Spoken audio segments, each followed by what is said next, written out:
여러분 오늘 부흥하는 교회와 성도란 제목으로 말씀을 전할 때 여러분 부흥하는 교회와 성도의 핵심적인 성령과 함께하는 믿음의 성도들이 되시기를 간절히 축원합니다. 유아에게 말씀을 읽겠습니다.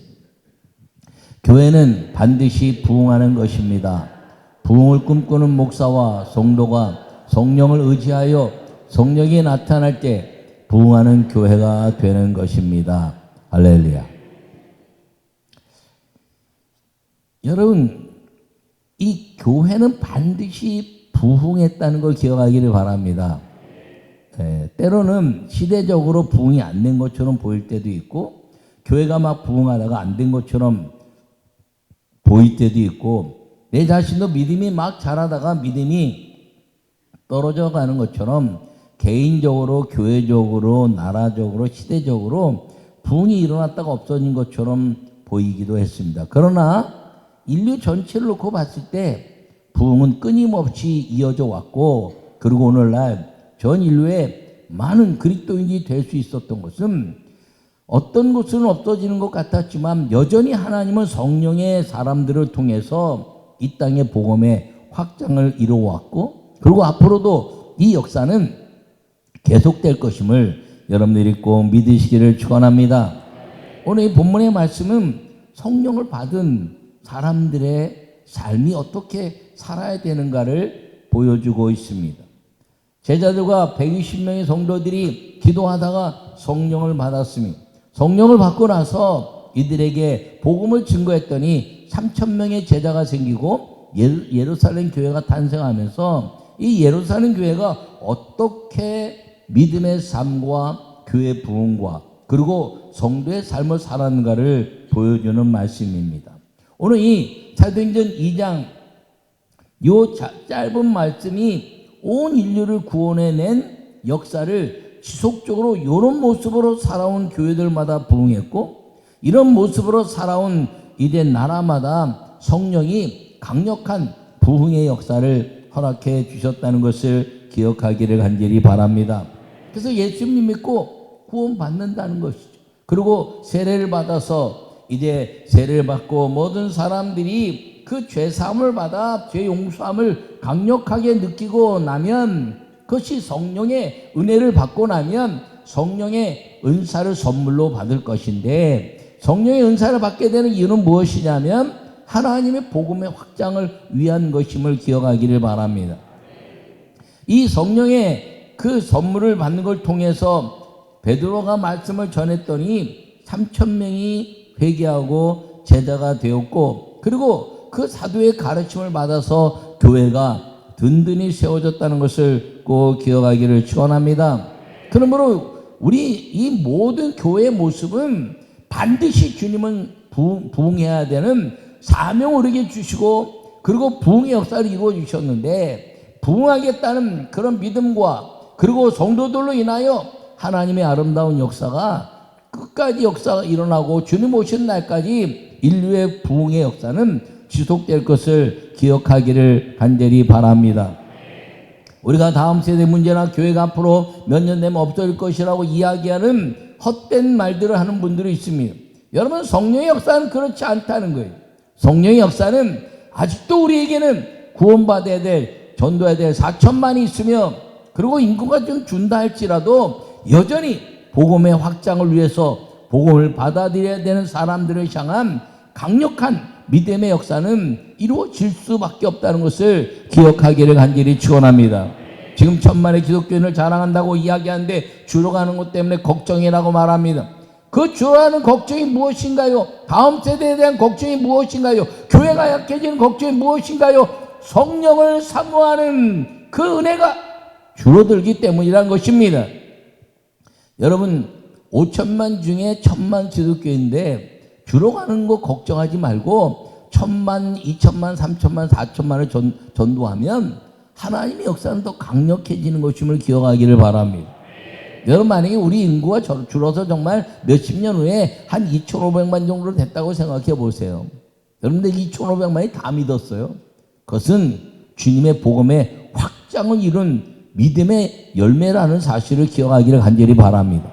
그러므로 사람의 계획에 의해서 이루어지는 것이 아닙니다. 사람의 계획할지라도 그 걸음을 인도하시는 여호와신데 성령을 사모하는 그 은혜가 줄어들고 약화되는 것이 문제지, 끊임없이 성령의 역사하시면 그 강력한 하나님의 교회는 더 복음의 확장을 이루고, 그리고 그 믿음의 성도들은 부정적인 생각이나 안 되는 생각이 아니라 하나님은 여전히 살아계시고 성령은 우리와 동행하시는 그 믿음의 역사를 통해서 우리에게는 언제나 하나님의 부흥을 위한 꿈과 그리고 영광을 위한 주님의 역사를 경험하게 될 것을 여러분들이 기억하고 믿음으로 살아가는 성도가 되기를 간절히 축원합니다.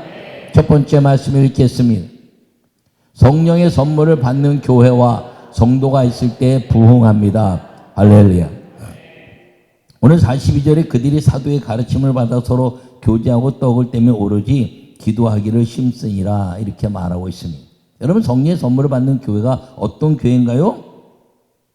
기도하기를 힘쓰는 교회입니다.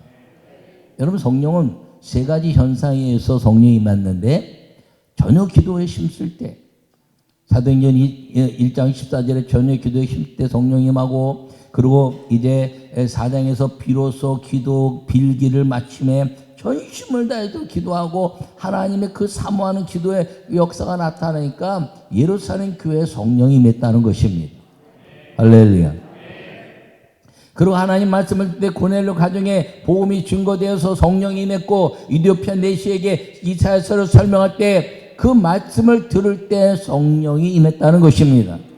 오늘 여러분 이 말씀을 들으면서 성령이 여러분 가운데 충만한 은혜로 임하기를 축원합니다. 여러분, 또 언제 성령이 임했나요? 이제 베드로와 요한이 사마리아에서 안수할 때, 에베소 교회에서 바울이 안수할 때 성령이 임했다는 것입니다.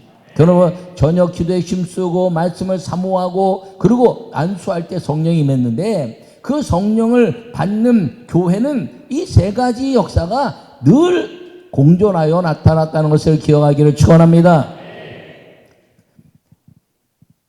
하나님의 역사는 이 믿음의 역사를 하는 것이지, 여러분 사도의 가르침을 받아, 이 말은 무엇이냐면 사도들이요 무슨 학문적인 것들을 가르치고 윤리를 가르친 것이 아니라 하나님의 말씀을 듣고 믿으면 그 말씀이 우리 안에 기적의 선물로 임하는 하나님의 임재를 가르친 것을 기억하기를 간절히 바랍니다. 여러분, 성경을 아무리 잘 가르쳐도 성령이 임하지 않을 수가 있습니다. 왜? 성령을 받지 못한 목사가 성경을 아무리 잘 가르쳐도 성령이 역사하지 않는다는 거예요. 성령을 받은 사도가 말씀을 가르치고, 성령을 받은 사도가 안수하고, 성령을 받은 사도가 기도에 전념하여 이끌어갈 때 성령이 임하는 것임을 기억하기를 축원합니다.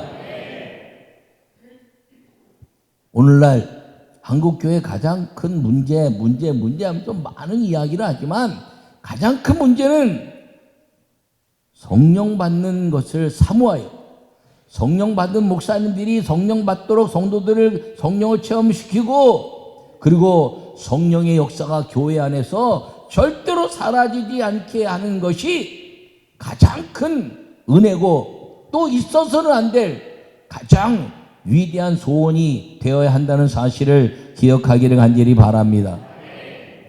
여러분, 성경에 사도행전 18장에 보면 아볼로라는 사람이 나옵니다. 에베소 교회를 잘 양육한 사도지요. 그런데 그 목사인 그 아볼로 사도가 언변이 뛰어났다는 거예요. 사람을 설득도 하고 굉장히 말이 아주 뛰어나서 많은 사람들에게 설득할 수 있는 힘이 있었다는 것입니다. 또 뭐라고 얘기하냐면 성경에 능통했다, 이렇게 말합니다. 성경에 아주 능통해가지고 성경을 아주 잘 가르치고 예수님에 대해서 열심도 있었다는 거예요. 그래서 성경을 가지고 예수님에 대해서 잘 아주 열심으로 배워서 잘 가르쳤다는 것입니다. 근데 아볼로는 성령을 받지 못했습니다.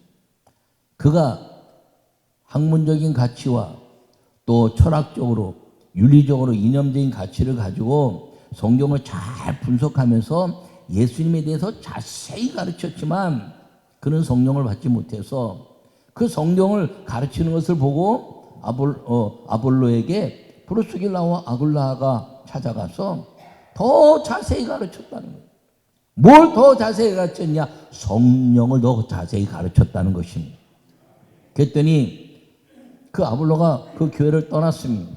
그래서 브루스길라와 아굴라가 사도 바울 목사님을 모셔다가 거기서 이제 에베소 교회를 맡게 했더니 그 바로 와서 하는 말이 너희가 믿을 때 성령을 받았느냐 이렇게 이야기하자 우리는 요한의 세례는 들어봤어도 우리는 성령 세례를 들어보지 못했다 그랬더니 그들을 기도하면서 안수하니 방언도 하고 예언도 하니 12사람쯤 되더라. 할렐루야. 저는 그 교회가 얼마나 많이 모였는지 잘 모르지만 성령을 받기 위해서 모인 사람이 12이라는 거예요. 그 외에 안 온 사람들이 있는 것을 보면 왜요? 아볼로를 추종하는 사람들이 바울을 시해하고자 했으니까 안 온 사람들 따져보면 그래도 큰 교회는 아니었습니다.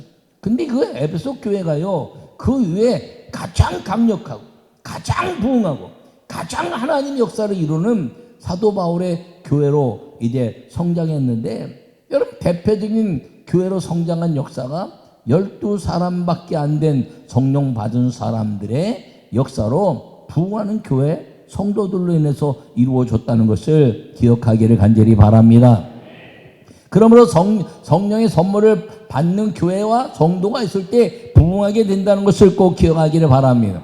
여러분 초대교회가 그랬을 뿐 아니라 유럽이 성령의 역사가 강력하게 일어나고 교회가 있을 때 그 유럽의 교회는 부흥하였습니다. 유럽의 교회가 왜 부흥이 멈췄나요? 하나님 뜻이라고요? 아니에요. 하나님의 뜻은 날마다 부흥하는 것임을 기억하기를 축원합니다. 그럼 왜 유럽의 교회가 문을 닫기 시작하고 뭐 교회들이 뭐 이거에 팔려가고 음식점이 되고 막 이런 어려움을 당하고 있습니까? 한 가지예요, 한 가지. 성령이 임하지 않는 교회가 됐다는 것입니다.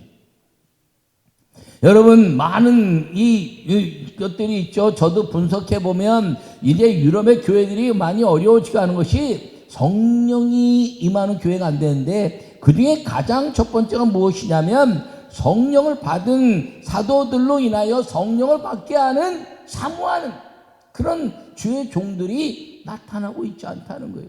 그 전에는 그런 역사들이 있었죠. 예전에 여러분 이제 스펄전이나 조지 휘필드나 존 웨슬리나 수많은 하나님의 사람들이 성령을 받게 하고 성령을 체험하면서 교회들이 성령으로 놀랍게 부흥한 역사가 그 유럽의 교회들이었습니다.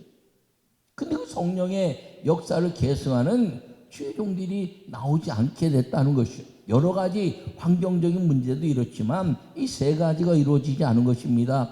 전혀 기도에 힘쓴 일과 그리고 하나님의 아름다운 역사를 통해서 이제 말씀을 전심으로 가르치는 일과 그리고 사도들이 기도하여 안수하여 성도들로 인하여 성령을 받게 하는 일이 사라지기 시작했기 때문에 그렇다는 것입니다.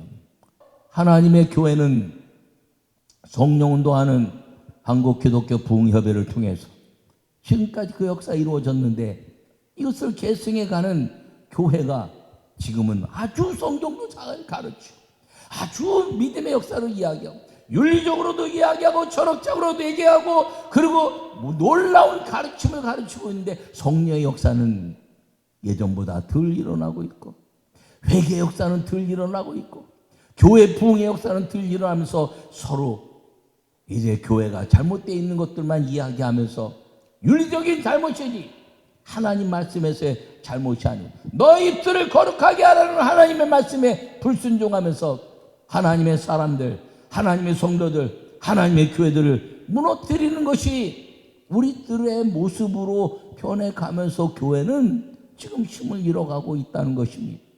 여러분 성령의 선물을 받는 교회와 성도가 있을 때 부흥한다는 기억하시고 여러분 우리 자녀 세대 하나님의 역사를 이뤄내는 성령의 계승자들을 길러내고 그 성령의 계승자들이 성령께 사로잡혀 살 수 있는 믿음의 역사를 이룰 수 있는 우리 교회와 우리 모든 성도들이 되시기를 간절히 축원합니다. 두 번째 말씀을 읽겠습니다. 속회를 통하여 성령으로 하나님을 찬양할 때 부흥합니다. 할렐루야. 47절에 보면 하나님을 찬미하며 또 온 백성에게 칭송을 받으니 주께서 구원받는 사람을 날마다 더하게 하시니라. 할렐루야. 여러분, 이 교회 부흥은 성령으로 하나님을 사모하고 찬양하는 사람들의 역사가 일어나야 된다는 것을 기억하기를 바랍니다. 하나님을 찬미하며 온 백성에게 칭송을 받았다. 여러분, 칭송을 받았다는 것이, 백성들에게 칭송을 받았다는 것이 윤리적으로 잘했기 때문에 그렇다는 게 아니에요. 교회는요, 다 윤리적으로 완전하지 않으면, 여기 여러분들이 윤리적으로 완전합니까? 여러분, 우리 장로님들, 권사님들, 집사님들 윤리적으로 완전하네? 아니, 완전한 사람은요, 목사로부터 누구도 완전한 사람은 단 한 명도 없습니다.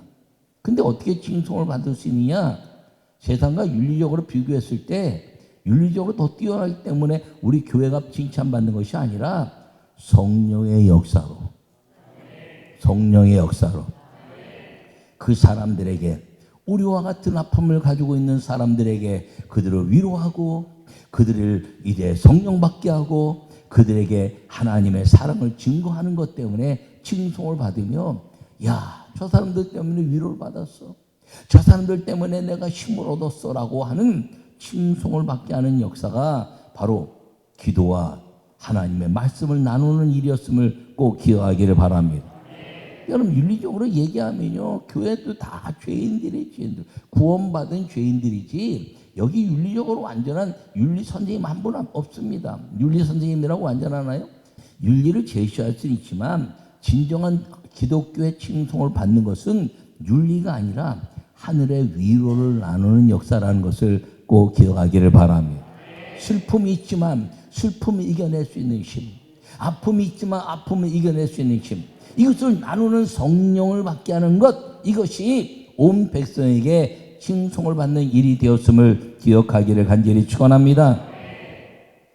여러분, 이 모습, 그런 모습들이 교회 안에서 이루어지는데 그걸 소그룹 모임이라고 그러죠. 그것을 감리교에서는 속회라 이렇게 말합니다.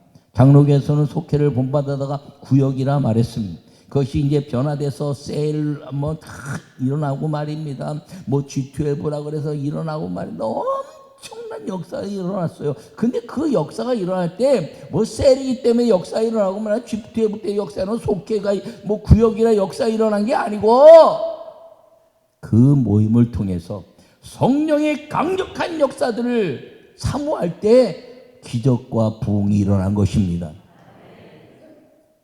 여러분, 우리 모두가 이 속회를 통해서 성령으로 찬양해내는 믿음의 역사가 일어나기를 간절히 축원합니다. 그럼 이 소그룹 모임, 속회고 구역이고 셀이고 뭐 G12고 수많은 모양으로 다 갖춰가지만 그게 사람들, 성도들의 모임이라는 것이죠. 그 원형이 무엇이냐면 오늘 본문에 말씀하고 있는 이 말씀인 것입니다. 그러므로 이 성도들이 모이면 사람마다 두려워하는데 사도들로 말미암아 기사와 표적이 많이 일어나니, 여러분, 여기 두려움이란 말을 다르게 이야기하면 존경심이란 말이죠. 그 범접할 수 없는 존경하는 마음. 왜? 기사와 표적이 일어나니까. 가까이 하고 늘 가까이 있지만 그럼에도 불구하고 그 경건한 하나님의 능력 때문에 존경심이 무너지지 않는 것. 하나님의 말씀을 이야기, 하나님의 말씀 날마다 흥왕했다 이야기하는데, 하나님의 말씀이 강해지니 날마다 교회가 흥왕했다 이야기하는데, 교회는 반드시 부흥해야 하는 걸 꼭 기억하기를 간절히 축원합니다. 내 다음 세대에 더 큰 능력자들이 나와야죠. 그래서 더 큰 부흥의 역사를 이루어야죠. 왜 아직도 전 인류는 구원받아야 될 70%의 사람이 있으며 우리나라는 구원받아야 될 80%의 사람이 있으며 아직도 수많은 영혼들이 구원받아야 되는데 왜 구원의 역사가 이루어진 것이 더뎌지느냐? 이 성령의 역사가, 성령받은 목사와 성령받은 성도들의 불같은 역사가 줄어가는 것 때문에 그렇다는 것입니다. 여러분, 성령을 사모하는 우리 모두가 되시기를 간절히 축원하며 성령을 사모해서 기도하면 여러분의 가정이 가장 뛰어난 가정교회가 되고 주님의 역사가 이루어지는 것을 꼭 기억하기를 간절히 축원합니다. 또 뭐라고 얘기했네? 날마다 마음을 같이 성전에 모이기를 힘쓰고. 여러분, 성령 받으면요 성전에 모이는 거 좋아하는 거야. 그러면서 또 뭐라고 얘기하나요? 집에서 떡을 떼며 기쁨과 순전한 마음으로 음식을 먹고 이렇게 말합니다. 여러분 집에서 떡을 떼고 순전한 음식을 먹는데 먹는데 탐하지 말라는 것이죠. 그것은 무엇인가요? 먹을 때마다 주의 은혜를 찬양해라. 이 당시에 이 떡을 떼는 것들은 예수님의 성찬이 언제나 음식을 통해서 이루어졌다는 거예요. 예수님의 피와 살을 통해서 언제나 양식이 되게 했다는 것이죠. 근데 교회가 부흥하면서 고린도 교회에서 와보니까 교회에 적응을 잘하는 사람은 미리 와서 막 이것저것 먹고 포도주 먹고 막 취해가지고 있고, 나중에 온 사람들, 교회에 적응이 안 된 사람들은 뭐 먹지도 못하고 그러니까 사도 바울이 이건 기념이지 배부르기 위한 것이 아니다 라고 가르친 것이죠. 여러분 그것이 무엇인가요? 교회 안에서 먹고 마실 때 그것은 예수 그리스도의 피와 예수 그리스도의 살에 대한 감사로 떡을 떼고 하나님의 아름다운 역사를 이루는 성찬의 삶을 우리에게 요구하고 있다는 것을 기억하기를 바랍니다.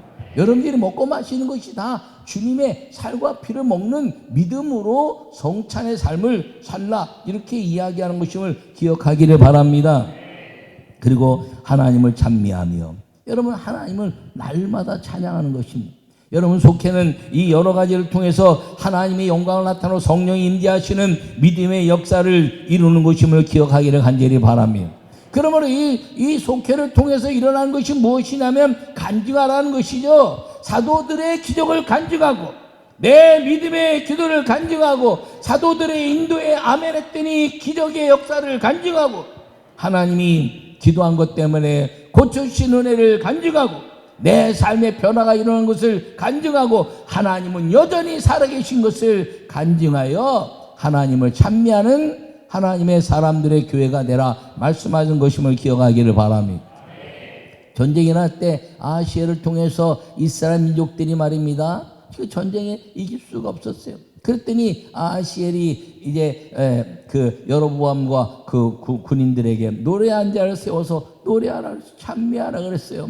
하나님은 영화로우시다, 주의 종을 신뢰하라, 하나님은 위대하다, 주의 종을 신뢰하라. 그로 찬양했더니 전쟁에 가서 찬양했는데 저 적군들이 서로 싸우면서 다 망하고 그냥 가만히 서서 이기게 하시는 하나님을 찬미한 걸 믿으시기 바랍니다.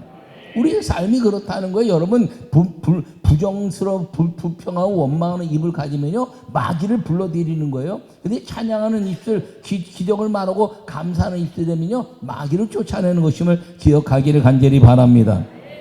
그러므로 여러분 부흥한 교회와 성도는 어떤 교회인가요? 주의 종 사도의 가르침을 받아 기적과 표적의 역사를 이루고 그리고 그 수많은 역사 속에서 말씀과 기도 안에 전심을 다하여 내 삶이 하나님이 인도하셨음을 날마다 간증해내는 모임, 그것이 부흥하는 교회와 성도인 것을 꼭 기억하기를 간절히 축원합니다. 하나님의 부흥을 위해서 우리가 꿈꾸는 것은 민족과 세계 복음화를 위한 핵심적인 성령의 사역자들의 교회와 성도가 되기 위함인 것을 마음에 새기시고 2024년도에 사도적 가르침 성령을 사모하는 목사가 여기 있으니 여러분 성령을 사모하는 브루스 길라와 아굴라 같은 그 믿음의 성도들이 되어서 성령과 또 주의 종과 성도가 삼위일체가 되어 부흥하는 교회 역사는 끊임없이 이어져 왔던 것처럼 성령을 사모하는 교회가 부흥하고 앞으로도 그런 것처럼 우리 교회를 통해서 수많은 하나님의 역사를 이뤄내는 성령의 교회, 부흥하는 교회와 성도의 아름다운 역사로 성령을 온 땅에 전파하내고 성령을 받게 하는 교회와 저와 성도가 되기를 간절히 축원합니다.